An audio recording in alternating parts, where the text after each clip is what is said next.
క్రీస్తునందు ప్రియ సహోదరి సహోదరులారా, మన ప్రభువును రక్షకుడు అయినటువంటి యేసుక్రీస్తు వారి నామంలో శుభాభివందనాలు తెలియజేసుకుంటూ ఈ ఆదివారపు ఆరాధన కార్యక్రమాన్ని ప్రారంభించుకుందామండి. ఈరోజు ఆరాధనలో భాగంగా పరిశుద్ధ గ్రంథము నుంచి అపోస్తలుడైనటువంటి పేతురు గారు రాసినటువంటి మొదటి పత్రిక 4వ అధ్యాయము 12 నుంచి చివరి వరకు ఈరోజు మనము ధ్యానిద్దాం. పేతురు గారు రాసినటువంటి మొదటి పత్రిక 4వ అధ్యాయము 12 నుండి 19వ వచనము వరకు. ప్రియులారా, మిమ్మును శోధించుటకు మీకు కలుగుచున్న అగ్ని వంటి మహాశ్రమను గూర్చి మీకేదో ఒక వింత సంభవించుచున్నట్లు ఆశ్చర్యపడకుడి. క్రీస్తు మహిమ బయలుపరచబడినప్పుడు మీరు మహానందముతో సంతోషించుచు క్రీస్తు శ్రమలలో మీరు పాలివారై ఉన్నంతగా సంతోషించుడి. క్రీస్తు నామము నిమిత్తము మీరు నిందల పాలై మహిమాస్వరూపి అయిన ఆత్మ అనగా దేవుని ఆత్మ మీ మీద నిలుచుచున్నాడు గనుక మీరు ధన్యులు. మీలో ఎవడును నరహంతకుడుగా గాని, దొంగగా గాని, దుర్మార్గుడుగా గాని, పరుల జోలికి పోవువాడుగా గాని బాధ అనుభవింపతగదు. ఎవడైనను క్రైస్తవుడైనందుకు బాధ అనుభవించిన ఎడల అతడు సిగ్గుపడక ఆ పేరును బట్టి దేవుణ్ణి మహిమపరచవలెను. తీర్పు దేవుని ఇంటి యొద్ద ఆరంభమగు కాలము వచ్చి ఉన్నది. అది మన యొద్దనే ఆరంభమై దేవుని సువార్తకు అవిధేయులైన వారికి గతి ఏమవును? మరియు నీతిమంతుడే రక్షింపబడుట దుర్లభమైతే భక్తిహీనుడును పాపియు ఎక్కడ నిలుతురు? కాబట్టి దేవుని చిత్త ప్రకారము బాధపడువారు సత్ప్రవర్తన గలవారై నమ్మకమైన సృష్టికర్తకు తమ ఆత్మలను అప్పగించుకొనవలెను. చిన్న ప్రార్థన చేసుకుందామండి. ప్రేమ కలిగిన మా తండ్రి, పరిశుద్ధమైన మా ప్రభువా, గడిచిన పరిశుద్ధ దినం నుంచి నేటి పరిశుద్ధ దినం వరకు మా పనుల్లో, మా ప్రయాణాల్లో మాకు తోడు నీడగా ఉండి నేటి పరిశుద్ధ దినమును మీ పాద సన్నిధికి చేర్చి మిమ్మల్ని స్తుతించి ఆరాధించి గణపరిచి లోతైన నిగూఢమైన మీ పరలోక రాజ్య మర్మాలను మేము ధ్యానించడానికి మీరు మాకు అనుగ్రహించినటువంటి సమయాన్ని బట్టి మీ పాదాలు వందనాలు చెల్లించుకుంటున్నాం. మధ్యాహ్నకాల సమయంలో నా ప్రభువా, మీ వాక్యమును ధ్యానించిన ఎన్నుగా మాకు సహాయం చేయండి. మీ ఆత్మను మాకు అనుగ్రహించి మమ్మల్ని ముందుకు నడిపించమని మీ ప్రియ కుమారుడు మా రక్షకుడు అయినటువంటి యేసయ్య దివ్యనామంలో బ్రతిమిలాడి ప్రార్థించి అడిగి వేడుకొనుచున్నాము తండ్రి, ఆమేన్. క్రీస్తునందు ప్రియ సహోదరి సహోదరులారా, గత కొన్ని దినాల క్రితము నా స్నేహితుడు ఒకతను ఏమండి అందరికీ దేవుని యొక్క రక్షణ సువార్త తెలిసి ఉండవచ్చు, తెలియకపోవచ్చు. అనేక మంది విని ఉండవచ్చు, విని ఉండకపోవచ్చు. వినని వాళ్ళు, ఏమీ తెలియని వాళ్ళు అకస్మాత్తుగా చనిపోతే వాళ్ళ పరిస్థితి ఏంటి? వాళ్ళు రక్షింపబడినట్లా లేదా రక్షింపబడకుండా నరకానికి వెళ్ళినట్లా? వాళ్ళ పరిస్థితి ఏంటి అనేటటువంటి ఒక సందేహాన్ని అతను వెలిబుచ్చటం జరిగింది. ఆ సందేహాన్ని పట్టుకొని మనము పరిశుద్ధ గ్రంథము దగ్గర దాన్ని వెతికితే దేవుడు దానికి గొప్ప సమాధానాన్ని తెలియజేసేవాడుగా ఉన్నాడు. లోకములో వేరెక్కడ ఏమైనా దొరుకుతుందో లేదో తెలియదు, కానీ ఇలాంటి సంక్లిష్టమైనటువంటి సందేహాలకు దేవుడు ఖచ్చితంగా సమాధానం ఇచ్చేవాడుగా ఉన్నాడు అని మన పరిశుద్ధ గ్రంథాన్ని మనం చదివితే మనకు అర్థమవుతుంది. అదే విషయాన్ని ఇక్కడ పేతురు గారు ఆయన స్పష్టంగా తెలియజేశారు. ఇదే అధ్యాయము 4-5 వచనాల్లో మనము చూసినట్లయితే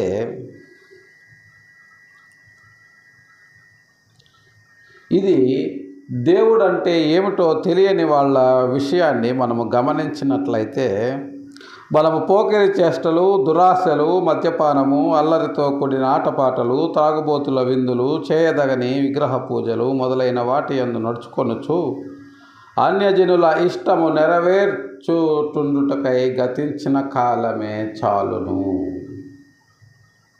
ఇది దేవుడిని ఎరుగని వారు, సృష్టికర్తను ఎరుగని వారు, అనేక రకాలైన అంటే దేవుడే లేడని చెప్పేవాళ్ళు, అది ఏముందండి, ఏదో పుట్టాము తల్లిదండ్రుల వలన, పుట్టాము కాబట్టి అనుభవిస్తున్నాము, అనుభవించాలి, చస్తే ఏముంది, పూడిస్తే మట్టి, కాలిస్తే బూడిద, అంతకు మించి ఏముంది అని అనుకునేవాళ్ళు ఈ రకమైనటువంటి జీవన విధానములో వాళ్ళు ఉంటారు. అలా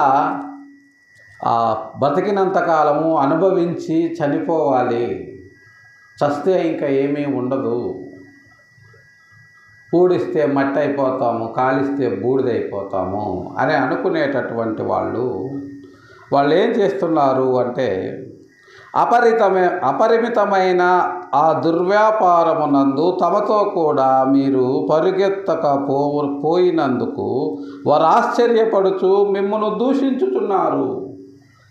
ఇలాంటి అపరిమితమైనటువంటి దుర్వ్యాపారములో అంటే ఈ అపరిమితమైనటువంటి దుర్వ్యాపారము దీన్ని ఏమంటారంటే కాంపిటేటివ్ వరల్డ్ అని చెప్తారు. అంటే జీవితంలో సక్సెస్ సాధించాలి. సక్సెస్ అంటే ఏం లేదు, డబ్బు సంపాదించటమే. విపరీతంగా 10 తరాలకు కూర్చొని తరగనటువంటి ఆస్తులు సంపాదించిన వాడు ఈరోజు లోకంలో ఒక సక్సెస్ఫుల్ మ్యాన్. సో ఆ సక్సెస్ సాధించాలి అంటే అపరిమితమైన దుర్వ్యాపారముతో కూడిన పరిగెత్తటము అవసరమై ఉన్నది. అది యథాలాపంగా అప్పుడప్పుడు యూట్యూబ్లో కొన్ని రీల్స్ వస్తుంటాయి. అందులో నేను ఒకటి చూస్తే అందులో ఒక రీల్ ఉంటుంది. అది ఒక రకమైన జోక్స్లో ఉంటుందన్నమాట ఆ రీలు. అందులో అతను ఏం చెప్తాడంటే life is a race, run, we have to run అని. అంటే జీవితం అనేది ఒక పరుగు పందెము. మనము ఎంత స్పీడ్గా పరిగెత్తితేనే అంత సక్సెస్ని అందుకోగలము. అంటే వెనకవాడిని నెట్టివేసి, పక్కన వాడిని వెనక్కు నెట్టివేసి మనము పరిగెత్తితేనే సక్సెస్ని అందుకోగలము అనేటటువంటి భావము వచ్చే విధంగా ఒక హిందీ జోకు నేను చూడటం జరిగింది. అంటే వీళ్ళు ఏం చేస్తున్నారు అంటే అపరిమితమైన దుర్వ్యాపారమునందు తమతో కూడా పరిగెత్తుతున్నారు. అందరూ పరిగెత్తుతున్నారు. అపరిమితంగా సక్సెస్ సాధించాలి, జీవితాన్ని అనుభవించాలి అంటే డబ్బు సంపాదించాలి. డబ్బు సంపాదించాలి అంటే కాంపిటేటివ్ వరల్డ్లో నెగ్గాలి. కాంపిటేటివ్ వరల్డ్లో నెగ్గితే అతన్నే ప్రపంచం గుర్తిస్తుంది, అతన్నే ప్రపంచం కొనియాడుతుంది. ఈరోజు డబ్బు లేని వాడికి ఏమాత్రమో సమాజంలో విలువ లేదు ప్రియులారా. ఆ డబ్బు ఎలాగైనా రాని, దానికోసం అతను ఎన్ని అడ్డదారులైనా తొక్కని, డబ్బున్న వ్యక్తిని సమాజము గౌరవించే పరిస్థితికి మానవుల ఆలోచన విధానము దిగజారిపోయిందంటే దీన్ని బట్టి మనిషి ఎంతలా తన హృదయమందు పతనమయ్యాడు అనేది మనకు స్పష్టంగా అర్థమవుతుంది ప్రియులారా. అలాగా క్రీస్తుని ఎరిగిన వాళ్ళు చావు తర్వాత కూడా జీవితం ఉంది అని విశ్వసించేవాళ్ళు ఇలాంటి దుర్వ్యాపారము కొరకు పరిగెత్తరు. అలా పరిగెత్తకపోయినందుకు వాళ్ళు క్రీస్తుని ఎరిగిన వారిని చూసి ఆశ్చర్యపడుతున్నారంట. ఏంటి అందరూ లోకములో అది చదవాలి, ఇది చదవాలి, ఆ సర్టిఫికెట్ కావాలి, ఈ సర్టిఫికెట్ కావాలి, అక్కడికి వెళ్ళాలి, ఇక్కడికి వెళ్ళాలి, అమెరికా వెళ్ళాలి, ఆస్ట్రేలియా వెళ్ళాలి, బాగా సంపాదించాలి అని దానికోసము అనేక రకాలైనటువంటి రెసిడెన్షియల్ కాలేజీలు, కోచింగ్ సెంటర్లు, దానికోసము ఇళ్లల్లో వారి యొక్క తల్లిదండ్రులు సర్వశక్తులు ఒడ్డి తమ రక్తాన్ని చెమటగా మార్చి పిల్లలకు లక్షలకు లక్షలు ఫీజులు కట్టడం అనేది మనము చూస్తున్నాం ప్రియులారా. క్రీస్తుని ఎరిగిన వాళ్ళు అంత తొందరపడరు, అంత వేగిరపడరు, కాంపిటేటివ్ ఫీల్డ్లో అంత పరిగెత్తాల్సిన అవసరము కూడా వాళ్ళకి లేదు. అలాగని దేవుడు వాళ్ళకి సక్సెస్ ఇవ్వడని కాదు, అలా పరిగెత్తకపోయినా కూడా ఇస్తాడు సక్సెస్. మనము చేయాల్సిన పని మనము చేస్తే, మనము చేసి ఆయన మీద భారము వేస్తే. అలాగా పరిగెత్తని వారిని చూసి వీళ్ళు లోకం ఏం చేస్తుందంటే ఆశ్చర్యపడి దూషిస్తుందంట. అంటే మీరు చేతగాని వాళ్ళని, మీరు పనికిరాని వాళ్ళని, దాన్ని ఏమంటారంటే చేయడం చేతగాని వాడే ఫిలాసఫీ చెప్తాడు అనేటటువంటి మాటలు మాట్లాడటం. ఈరోజు ఎలాగైనా సరే డబ్బు సంపాదించలేని వాడు ఒక చేతగాని వాడి కింద సమాజము మాట్లాడుతుంది. నీతి నిజాయితీలు విలువలు ఏమిస్తాయండి? ఒక పూట భోజనం కూడా పెట్టలేవు. అంటే అక్రమంగా సంపాదిస్తే 3 పూట్ల భోజనం తినొచ్చా? తినొచ్చు. ఎప్పుడు? దొరకనంత కాలం అందరూ దొరికితే ఒక్క పూట భోజనం కూడా ఉండదు. జైల్లో వాళ్ళు పెట్టే 100 గ్రాముల భోజనము ఏదో పెడతారు, అదే గతి అవుతుంది. సో ఇలాంటి పరిస్థితుల్లో లోకము ఉన్నప్పుడు మనము లోకానికి భిన్నంగా అలాగ దుర్వ్యాపారం నిమిత్తము మనము పరిగెత్తకుండా ఏం జరుగుతుంది? మనము దేవుని యందు విశ్వసించి మనము చేయవలసిన పని మనము చేసి మనకు కలిగిన దాంట్లో మనము సంతృప్తిగా ఉండి మన జీవిత కాలములో ఆయన ఇచ్చినటువంటి రక్షణను ఆస్వాదిస్తూ దానిలో ఆనందిస్తూ శాంతి సమాధానంతో జీవిస్తూ ఆ శాంతిని అనేకులకు ప్రకటించిన నాడు మనలాంటి వాళ్ళను చూసి వాళ్ళు ఏమంటున్నారంటే ఆశ్చర్యపడి దూషిస్తారు. ఏమని అంటే అనేక రకాలైనటువంటి వేస్ట్ గాళ్ళు, పనికి మాలిన వాళ్ళు, వీళ్ళు గెలవలేక ఇలాంటివి చెప్తున్నారు అని దూషిస్తారు ప్రియులారా. అలా కాకుండా ఇప్పుడు క్రీస్తు రక్షణ సువార్తను ప్రకటిస్తున్న అనేక రకాలైనటువంటి మూఢనమ్మకాల మీద యుద్ధం ప్రకటించి వాటి వలన ప్రజలకు నష్టం జరుగుతుంది అని దేవుని యొక్క జ్ఞానాన్ని ప్రకటించినా సరే అలాంటి వారి మీద కూడా ఈనాడు దాడులు జరగటం అనేది మనము చూస్తున్నాం. వాటిని గురించి కూడా పేతురు గారు మనకు తెలియచేశారు. అదేమనంటే, ప్రియులారా, మిమ్మల్ని శోధించుటకు మీకు కలుగుచున్న అగ్ని వంటి మహాశ్రమను గూర్చి మీకేదో ఒక వింత సంభవించినట్లు మీరు ఆశ్చర్యపడకుడి. మీకు అగ్ని వంటి మహాశ్రమ కలుగుతుంది అని ఆనాడే పౌలు గారు చెప్పారు. ఎందుకంటే వాళ్ళు కూడా అలాంటి శ్రమలలో నుంచే మనకు ఈ దేవుని వాక్యాన్ని అందించారు. కాబట్టి వాళ్ళు కూడా అలాంటి శ్రమల నుంచే ముందుకు వచ్చారు. కాబట్టి ఇలాంటి శ్రమలు మీకు కలిగినప్పుడు మీరు ఆశ్చర్యపడకండి. ఈనాడు దేవుని వాక్యాన్ని ప్రకటిస్తుంటే సరే అన్యుల కంటే అది నచ్చదు, అది వేరే విషయము. క్రైస్తవ్యంలోనే సత్యవాక్యము సరిగా విభజించి ప్రకటిస్తుంటే ఒక రకమైనటువంటి సిద్ధాంతాలకు అలవాటు పడిపోయి వాటినే నిజం అనుకొని నమ్మేటటువంటి అనేక మంది క్రైస్తవులు సత్యవాక్యాన్ని ప్రకటించినటువంటి వారిని కూడా ద్వేషించే పరిస్థితి, దూషించే పరిస్థితి ఈనాడు మనము చూస్తున్నాం ప్రియులారా. మరి ఇది ఏ రకమైనటువంటి పరిస్థితి అంటే, అలాంటి హృదయము వాళ్ళకి ఎందుకు ఉంది అంటే, వాస్తవానికి వారు దేవుని యొక్క శాంతిలో లేరు, దేవుడిచ్చేటటువంటి సమాధానములో లేరు. ఇంకేదో ఆశించి వాళ్ళు దేవుని కొరకు పనిచేస్తున్నట్లుగా నటిస్తున్నారు అనేది మనకు స్పష్టంగా అర్థమవుతుంది ప్రియులారా. కాబట్టి ఇలాంటి శ్రమలను గూర్చి మీకు ఇదేదో కొత్తగా సంభవిస్తున్నట్టు మీరు ఆశ్చర్యపడొద్దు. ఇవి దేవుడు మీకు ఇచ్చినటువంటి వాక్కును బట్టి, మీరు ప్రకటించేటటువంటి వాక్యమును బట్టే అగ్ని వంటి శ్రమలు మీకు వస్తాయి. కాబట్టి వాటిని గురించి మీరు ఆశ్చర్యపడకండి. క్రీస్తు మహిమ బయలుపరచబడినప్పుడు మీరు మహానందముతో సంతోషించు నిమిత్తము క్రీస్తు శ్రమలలో మీరు పాలివారై ఉన్నంతగా సంతోషించుడి. క్రీస్తు మహిమ ఒకనాడు బయలుపరచబడుతుంది. క్రీస్తు మహిమ బయలుపరచబడినప్పుడు మీరు మహానందముతో సంతోషించురు.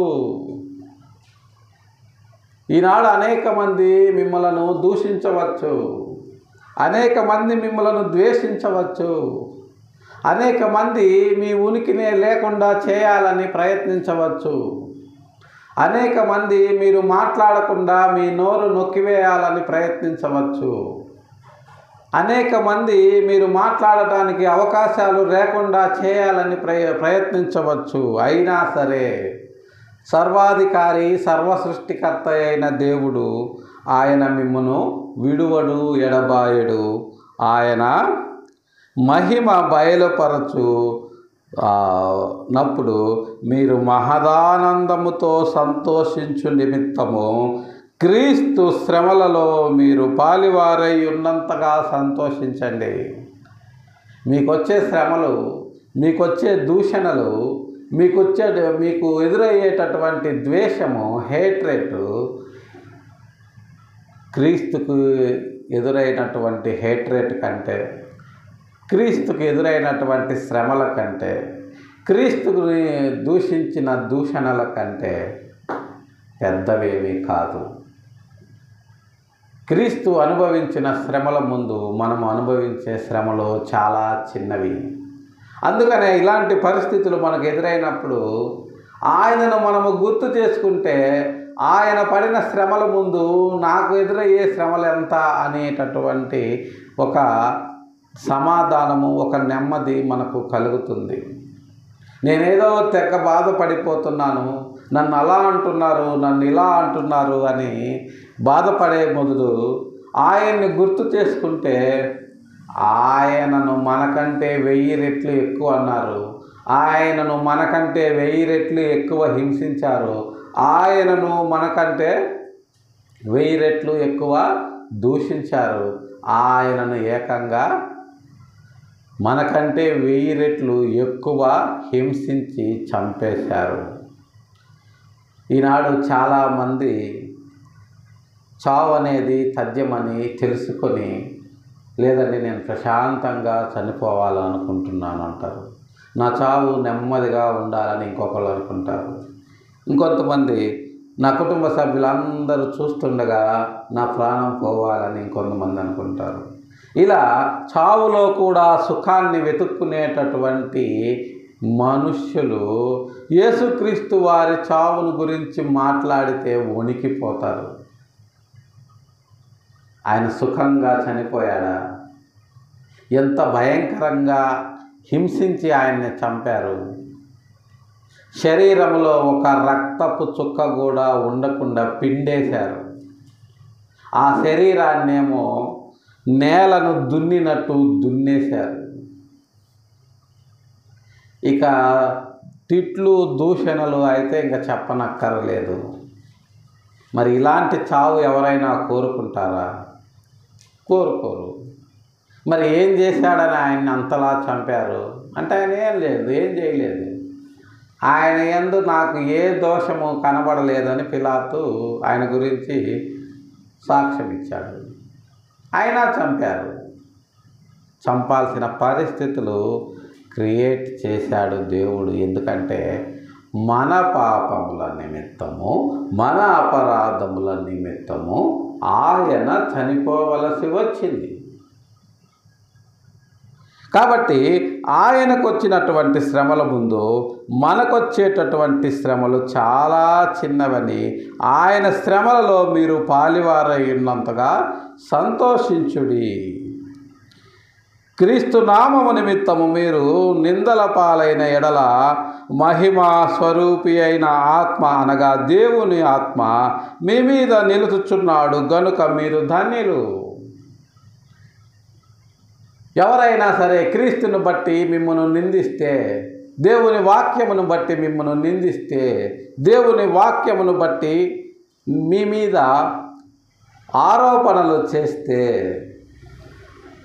లేదా దేవుని వాక్యమును బట్టి మిమ్మల్ని మీ మీద వ్యసన పడితే, అప్పుడు మీరు దేవుని ఆత్మ నిందల పాలైన ఎడల మహిమా స్వరూపి అయిన ఆత్మ అనగా దేవుని ఆత్మ మన మీద నిలిచి ఉన్నాడని మనము సంతోషించమంటున్నాడు పేతురు గారు. ప్రియులారా, కాబట్టి ఆ ఆత్మను బట్టి ఈనాడు మనకి సంభవిస్తున్నాయి. కాబట్టి నిజంగా మీరు ధన్యులు అని పేతురు గారు తెలియచేస్తున్నారు. మీలో ఎవడును నరహంతకుడుగా కానీ, దొంగగా కానీ, దుర్మార్గుడుగా కానీ, పరుల జోలికి పోవువాడుగా కానీ బాధ అనుభవింప తగదు. రక్షణ సువార్తను విని దేవుని యొక్క అనుభవ జ్ఞానము కలిగిన ఎవరైనా సరే వాళ్ళు ఎలాగుండాలి అంటే, వాళ్ళు నరహంతకుడుగా ఉండకూడదు, దొంగగా ఉండకూడదు, దుర్మార్గుడుగా ఉండకూడదు, పరుల జోలికి పోవువాడుగా ఉండకూడదు. ఇంత తెలిసి కూడా ఇలాంటి పనులు చేస్తున్నాడు అంటే అతనికి దేవుడంటే ఏంటో నిజంగా తెలియదనే అర్థము. పరుల జోలికి పోవువాడుగా, నరహంతకుడుగా, దొంగగా, దుర్మార్గుడుగా ఈనాడు దేవుణ్ణి ఎరిగిన వాళ్ళు మ్యాక్సిమం ఉండరు. కానీ ఊరికనే పరుల జోలికి పోవువారుగా ఉంటారు. అది కూడా దేవునికి వ్యతిరేకమైనదే. ఆ విధంగా మీరు బాధ అనుభవింప తగదు. అదే ఒక స్నేహితుడు నన్ను అడిగినటువంటి సందేహము. బ్రదర్, అన్యాయంగా ఒక వ్యక్తి ఇంకొక వ్యక్తిని చంపితే చంపబడిన వ్యక్తి ఏమవుతాడు? అతను నరకానికి వెళ్తాడా, పరలోకానికి వెళ్తాడా అని అడిగాడు. దానికి నేను ఇచ్చిన సమాధానం ఏంటంటే, బ్రదర్, అతను చంపబడ్డాడు అంటే చంపబడటానికి గల కారణం ఏమిటి? ఏ కారణము చేత అతను చంపబడ్డాడు? అతను నరహంతకుడుగా ఉంటే అతని చేత బాధింపబడిన వాళ్ళు అతను చంపుతారు. లేదా దొంగగా ఉంటే అతని చేత దోచుకోబడిన వాళ్ళు, అతని వలన నష్టపోయిన వాళ్ళు అతన్ని చంపుతారు. కానీ దుర్మార్గుడుగా ఉంటే అతని చేత బాధింపబడిన వారు, అతని బాధితులు అతన్ని చంపాలనుకుంటారు. లేదా పరుల జోలికి వెళ్ళేవాడుగా ఉంటే, అనవసరంగా ఇతరుల జోలి పోయేవాడుగా ఉంటే వాని వలన బాధింపబడిన వారు అతన్ని చంపాలనుకుంటారు. అమాయకంగా ఎవరు చంపబడరు బ్రదర్. ఒక వ్యక్తి ఇంకొక వ్యక్తిని చంపేంతలా ద్వేషం పెంచుకున్నాడు అంటే అంతకుముందు అతను ఏదో చేసి ఉండాలి. అలా కాకుండా ఈరోజు అనేక రకాలైనటువంటి ఉగ్రదాడుల్లో చనిపోయే వాళ్ళు, ప్రమాదాల్లో చనిపోయే వాళ్ళు కూడా ఉన్నారు. మరి వారి పరిస్థితి ఏంటి అంటే, అలాంటి ప్రదేశాల్లో ఉండటం అనేది వారి యొక్క విఘ్నతను బట్టి ఆధారపడి ఉంటుంది. ఒకవేళ అనుకోకుండా అకస్మాత్తుగా అలాంటి పరిస్థితులు ఎదురైనా సరే, ఒకవేళ దేవుడిని ఎరిగిన వారైతే వారి ప్రమేయం లేకుండా వారికి మరణము సంభవిస్తే వారు పరదైసుకు వెళతారు. ఒకవేళ దేవుణ్ణి ఎరుగకపోతే వారి పరిస్థితి ఏమిటి అంటే, వారి పరిస్థితి పాతాళమే. కానీ దేవుణ్ణి ఎరిగిన వారు ఉంటే ఏదో ఒక విధంగా దేవుడు ఆ పరిస్థితి నుంచి వారిని తప్పిస్తారు అనటానికి అనేక రకాలైనటువంటి ఉదంతాలు మనము చూస్తూ ఉన్నాము. కొన్ని సందర్భాల్లో దాదాపు 80s 90sలో అనుకుంటా కొందరు వ్యక్తులు ఆర్మీలో పనిచేసి దేవుణ్ణి ఎరిగిన వారుగా వాళ్ళు దేశం కోసము పనిచేసి కొన్ని సందర్భాల్లో బుల్లెట్ గాయాలు తగిలినా సరే చావు నుంచి బయటపడిన వాళ్ళుగా కొందరు సాక్ష్యాలు ఇచ్చారు. ఇలా దేవుని యొక్క సంకల్పాన్ని భూమి మీద నెరవేర్చేవారుగా ఉన్నప్పుడు దేవుడు వారిని ఏదో ఒక విధంగా తప్పిస్తారు అనే దానికి అనేక రకాలైనటువంటి నిదర్శనాలు ఉన్నాయి. ఒకవేళ చనిపోవలసి వచ్చినా సరే ఆ చావు దేవునికి మహిమకరంగా ఉండేటట్లుగా దేవుడు దాన్ని రూపొందిస్తాడు అనేటటువంటి సంఘటనలు కూడా కొన్ని జరిగాయి. దానికి ఉదాహరణ ఆస్ట్రేలియా చనిపోయినటువంటి ఆస్ట్రేలియా మిషనరీస్ గ్రాహం స్టెయిన్స్ గారు. వాళ్ళు ఎక్కడో ఆస్ట్రేలియా జాతీయులు. ఆస్ట్రేలియాలో వారికి ఉన్నటువంటి మంచి లైఫ్ స్టైల్ జీవన విధానాన్ని వదిలిపెట్టి ఎక్కడో ఒరిస్సాలో మారుమూల గ్రామంలో దేవుని కొరకు పరిచర్య చేస్తూ ఎవరో దారాసింగ్ అనేటటువంటి వ్యక్తి చేతిలో వాళ్ళు చనిపోవలసి వచ్చింది. వాస్తవానికి వాళ్ళకి ఏం అవసరమో అతని చేతిలో చనిపోవాలని ఎక్కడో ఆస్ట్రేలియా నుంచి వచ్చి ఈ మారుమూల ఒరిస్సాలో మారుమూల గ్రామంలో అతనెవరో దారాసింగ్ చేతిలో చనిపోవలసిన అవసరం వాళ్ళకేమొచ్చింది అంటే క్రీస్తును బట్టి అగ్ని వంటి శ్రమలు వాళ్ళు అనుభవించడానికి వచ్చారు. అగ్నిలోనే వాళ్ళని కాల్చేశారండి. సజీవంగా జీప్లో ఉంటే ఆ జీప్ను తగలబెట్టాడు ఈ దారాసింగ్ అనేవాడు. సో అలాంటి వారి మరణము దేవునికి మహిమకరంగా ఉంటుంది. కాబట్టి అలాంటి వాటిని బట్టి మీరు సంతోషించండి. ఎందుకంటే క్రీస్తు మహిమ బయలుపరచబడినప్పుడు మీరు మహదానందముతో సంతోషింతురు. ఆ గ్రాహం స్టెయిన్స్ గారి సతీమణి గారు ఆ దారాసింగ్ అనే వ్యక్తిని క్రీస్తు ప్రేమతో ఆమె క్షమించారు. అతన్ని శిక్షించకండి అని కోర్టులను కూడా ఆవిడ వేడుకున్నారు. అంటే తర్వాత కోర్టులు అతనికి శిక్ష వేశాయి అనుకుంటలేండి చట్ట ప్రకారము. అయితే ఆవిడ మాత్రము అతన్ని క్షమించేసిందండి. ఇదే క్రీస్తు యొక్క ప్రేమ. కాబట్టి మీలో ఎవడు నరహంతకుడుగా కానీ దొంగగా కానీ దుర్మార్గుడుగా కానీ పరుల జోలికి పోవువాడుగా కానీ ఉండొద్దు. అలా ఉంటే మీకు బాధ వస్తుంది. అలాంటి బాధలు మీరు అనుభవింప తగదు. అలాంటి వాటిల్లో మీరు ఇన్వాల్వ్ అయ్యారు అంటే మీరు క్రీస్తును ఎరిగిన వారు కాదు అని పేతురు గారు తెలియచేస్తున్నారు. ప్రియులారా, ఎవడైనను క్రైస్తవుడైనందుకు బాధ అనుభవించిన ఎడల అతడు సిగ్గుపడక ఆ పేరును బట్టి ఏ దేవుణ్ణి మహింపరచవలెను. అదే నేను చెప్పాను కదండి, గ్రాహం స్టెయిన్స్ గారు సత్య సువార్త ప్రకటిస్తున్నందుకు ఆయన బాధ అనుభవించాడు, చావుకు గురయ్యాడు. క్రైస్తవుడు అయినందుకే ఆయన్ను చంపారు కాబట్టి దాన్ని బట్టి మనం సిగ్గుపడకూడదు. ఆ పేరును బట్టి మనము దేవుణ్ణి మహింపరచాలి. అదేవిధంగా ఈ మధ్య చనిపోయినటువంటి ప్రవీణ్ పగడాల గారు, ఇలా అనేక మంది దేవుని యొక్క కార్యార్థమై చనిపోతే ఆ పేరును బట్టి దేవుని యొక్క కార్యార్థమై బాధలు అనుభవిస్తే దాన్ని బట్టి మనం సిగ్గుపడకూడదు. ఎందుకంటే ఆ బాధల వలన దేవుడు మహిమపరచబడతాడు.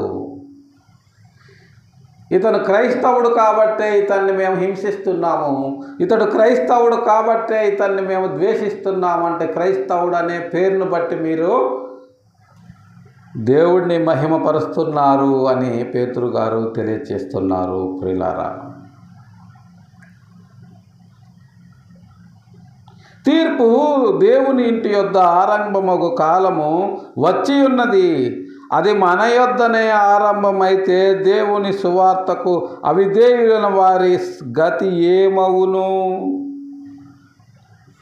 తీర్పు దేవుని ఇంటి యొద్దే ఆరంభమగు కాలము వచ్చి ఉన్నది అని పేతురు గారు తెలియజేస్తున్నారు. తీర్పు దేవుని ఇంటి యొద్ద ఆరంభమయ్యేటటువంటి కాలము వచ్చేసింది. అనేక మంది యేసుక్రీస్తు వారు రెండవ రాకడలో తీర్పు తీరుస్తారు. పాపులకు ఒకడు పరలోకానికి వెళ్ళారా లేదా ఇంకొకడు నరకానికి వెళ్ళాలా అనే తీర్పు రెండవ రాకడలో తీరుస్తారు అనుకుంటున్నారు చాలామంది. కానీ ఇక్కడ స్పష్టంగా తెలియజేస్తున్న పేతురు గారు ఏమని, తీర్పు దేవుని ఇంటి యొద్ద ఆరంభమగు కాలము వచ్చి ఉన్నది. దేవుని ఇల్లు అంటే, దేవుని ఇల్లు అంటే సంఘము. ఎక్కడ ఇద్దరు ముగ్గురు కూడి నా నామములో ప్రార్థన చేస్తారో అక్కడ నేను ఉంటానని దేవుడు తెలియజేశాడు. ఆ ఇద్దరు ముగ్గురే నలుగురయ్యా. ఆ నలుగురు 8 మంది, 8 16 మంది. అది ఒక సమూహమైనప్పుడు అది దేవుని ఇల్లు అవుతుంది. ఆ దేవుని ఇంటి యొద్ద నుండే తీర్పు ప్రారంభమవుతుంది. అంటే ఆయన మొదట ఆ ఇంట్లో ఉన్న వాళ్ళకే తీర్పు తీరుస్తాడు. ఆ తరువాత ఆ ఇంట్లో వాళ్ళని లోకానికి తీర్పు తీర్చే వాళ్ళుగా నియమిస్తాడు. లోకానికి తీర్పు తీర్చటం అంటే ఏం లేదండి, సత్య సువార్తను ప్రకటించటమే. సత్య సువార్తను ప్రకటిస్తే అది విన్నవారికి ప్రకటించిన వారు తీర్పు తీర్చినట్లే. ఎందుకంటే సత్య సువార్త అనేది ఆత్మల రక్షణార్థమై ప్రకటించబడేది. దాన్ని విని మారు మనస్సు పొంది రక్షించబడిన వాడు నిత్య జీవాన్ని పొందుకుంటాడు. విని నిర్లక్ష్యము చేసిన వాడు, తృణీకరించిన వాడు నిత్య నరకానికి పాత్రుడవుతాడు. విన్న తరువాత, మారు మనస్సు పొందిన తరువాత, బాప్తిస్మము తీసుకున్న తరువాత ఏం చేయాలి అనేది పరిశుద్ధ గ్రంథం తెలియచేస్తుంది. మనం ఎప్పుడైతే క్రీస్తు నామములో బాప్తిస్మము తీసుకుంటామో అప్పుడు మన పాత జీవితము గతించిపోయి కొత్త జీవితం ప్రారంభమై ఆ కొత్త జీవితం ఎలా ఉండాలి, ఏం చేయాలి అనేది పరిశుద్ధ గ్రంథం మనకు తెలియచేస్తుంది. ఆ విధంగా తిరిగి మనము భౌతికంగా ఈ దేహమును విడిచి వెళ్ళేంత వరకు ఆ విశ్వాసాన్ని కాపాడుకుంటేనే మనకు జీవ కిరీటం. అది కూడా పేతురు గారు వెంటనే తెలియచేస్తున్నారు. చూడండి, దేవుని ఇంటి యొద్ద తీర్పు ఆరంభము కాలం వచ్చి ఉన్నది, వచ్చేసింది. తీర్పు ఆరంభమయ్యే కాలం వచ్చింది అని ఆయన 2025 సంవత్సరాల క్రితమే చెప్పారు. అంటే యేసుక్రీస్తు వారు ఎప్పుడైతే శిలువ మీద చనిపోయి మరణాన్ని జయించి తిరిగి పునరుత్థానుడై లేచి పరలోకవాసి అయ్యాడో అప్పటి నుంచి దేవుని యొక్క చట్టము, దేవుని యొక్క రాజ్యాంగము, దేవుని యొక్క రాజ్యాధికారము యావత్ సృష్టి మీద అమలు జరుగుతుంది. అంటే ఈనాడు మనమందరము కూడా ఆయన యొక్క సర్వేలెన్స్లో ఉన్నాము అని స్పష్టంగా అర్థమవుతుంది ప్రియులారా. కాబట్టి మనము తీర్పు దేవుని ఇంటి యొద్ద నుండి ఆరంభమవుతుంది. అది మన యొద్దనే ఆరంభమైతే దేవుని సువార్తకు అవిధేయులైన వారి సంగతి ఏంటి? ఇక్కడ ప్రతి దినము మనము ఆయన వాక్యములో మునిగి తేలుతూ ఏం చేయాలో ఏం చేయకూడదో ప్రతిదీ కూడా ఆయన యొద్ద విచారిస్తూ ప్రతి 24 గంటల్లో అయ్యా నాకేమైనా తప్పు ఉందేమో, ఒకవేళ ఉంటే నన్ను క్షమించు, నేనేమన్నా తెలియకుండా చేశానేమో, తెలియకుండా మాట్లాడానేమో అని ప్రతి నిత్యము మనల్ని మనము ఆయన యొద్ద స్కానింగ్ చేసుకుంటూ గడుపుతూ ఉంటే, మనకే ఇంత పరిస్థితి ఉంటే నీతిమంతుడు రక్షింపబడుట దుర్లభమైతే, నీతిమంతుడు అంటే క్రీస్తు నీతిని ధరించుకున్నటువంటి మనము రక్షించబడటమే దుర్లభము. అంటే ఈ నీతి చివరిదాకా మనము కాపాడుతామా లేదా అనే గ్యారంటీ లేదు. కాపాడుకుంటే మనకు జీవ కిరీటం. అదే మాటను పౌలు గారు చెప్పారు. మంచి పోరాటము పోరాడి తిని, నా పరుగు కడముట్టించి తిని, ఇక నా కొరకు నీతి కిరీటము ఉంచబడిందని. అది మామూలు స్టేట్మెంట్ కాదు. అది తెలియక అందరూ సమాధుల మీద రాయిస్తూ ఉంటారు. అతను ఏం పోరాటం పోరాడాడో తెలియదు, ఎంతమందిని క్రీస్తులోకి నడిపించాడో తెలియదు, క్రీస్తు కొరకు ఎంత కష్టార్జితాన్ని ఖర్చు చేశాడో తెలియదు, క్రీస్తు కొరకు ఎన్ని అగ్ని వంటి శ్రమలు అనుభవించాడో తెలియదు. కానీ చనిపోయిన ప్రతి వ్యక్తి సమాధి మీద మాత్రం ఇదే మాట రాస్తారు, మంచి పోరాటం పోరాడి తిని, నా పొరుగు కడముట్టించి తిని అని. కానీ ఇక్కడ పేతురు గారు ఏం చెప్తున్నారు? నీతిమంతుడు రక్షింపబడుటే దుర్లభమైతే మరి భక్తిహీనులు పాపుల పరిస్థితి ఏంటి? ఇది పాపాలు ఒప్పుకొని క్రీస్తులో కడుగబడి రక్షింపబడి క్రీస్తు నీతిని ధరించుకొని ఈ లోకంలో జీవిస్తున్న మనకే గ్యారంటీ లేదు. ఇది ఆయన వచ్చే వరకు లేదా మన ఊపిరిపోయే వరకు. మరి ఇంక అసలు పట్టించుకోని వాళ్ళ సంగతి, తృణీకరించే వాళ్ళ సంగతి ఏంటి అని ప్రశ్నిస్తున్నారు పేతురు గారు. ప్రియులారా, పరలోకము అంటే అంత ఈజీ కాదు. ఈనాడు ఏదో అనేక మంది అనేక రకాలుగా చాలా ఈజీగా చెప్పేస్తున్నారు పరలోకం అంటే.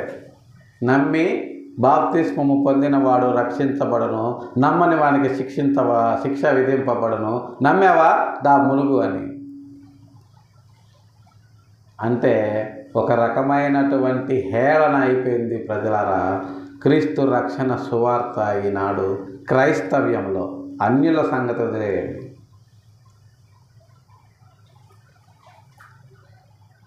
కాబట్టి ఇక్కడ రక్షింపబడిన వారే నిత్య జీవానికి చేరటము ఎంత కష్టమో పేతురు గారు తెలియచేస్తున్నారు. మరి రక్షింపబడినటువంటి నీతిమంతుడు ఎలా ఉండాలి అంటే, కాబట్టి దేవుని చిత్త ప్రకారము బాధపడువారును సత్ప్రవర్తన గలవారై నమ్మకమైన సృష్టికర్తకు తమ ఆత్మలను అప్పగించుకొనవలెను. మనము మారు మనస్సు పొంది క్రీస్తు నీతిని ధరించుకున్న వారముగా మనం ఎలా జీవించాలి లోకములో అంటే, దేవుని చిత్త ప్రకారముగా జీవించాలి.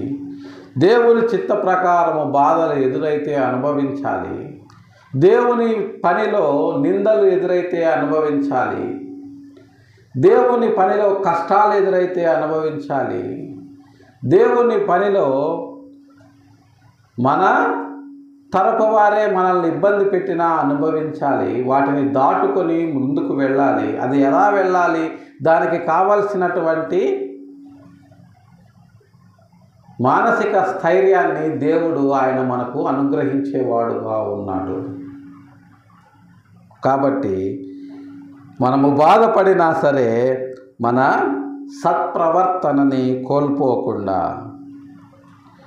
నమ్మకమైనటువంటి పనివారుగా, నమ్మకమైన మంచి దాసులముగా ఆయన కొరకు ఈ భూమి మీద పనిచేసి సృష్టికర్తకు మన ఆత్మలను అప్పగించుకొనిన ఎడల ఆయన తప్పక తన నీతి కిరీటాన్ని, తన జీవ కిరీటాన్ని మనకు అనుగ్రహించి ఆయన సింహాసనము పక్కన ఆయన కుడిపార్శ్వమందు మనల్ని కూడా కూర్చుండబెట్టడానికి ఎంతో ఇష్టపడేవాడుగా ఉన్నాడు అని అపోస్తలుడైనటువంటి పేతురు గారు తెలియజేస్తున్నారు ప్రియులారా. కాబట్టి ఈనాడు ఏదో పరలోకము అంటే రక్షింపబడటము అంటే చాలా సర్వసాధారణంగా అనేక మంది ప్రకటిస్తున్నారు, కానీ అదంత ఈజీ విషయము కాదు అని దేవుని కొరకు శ్రమలు అనుభవించటము, దేవుని కొరకు నిజముగా మనము పనిచేసిన నాడు మనకు అగ్ని వంటి మహాశ్రమలు కలుగుతాయని, ఈ లోకముతో మనము కలవకుండా ఈ లోకానికి మనము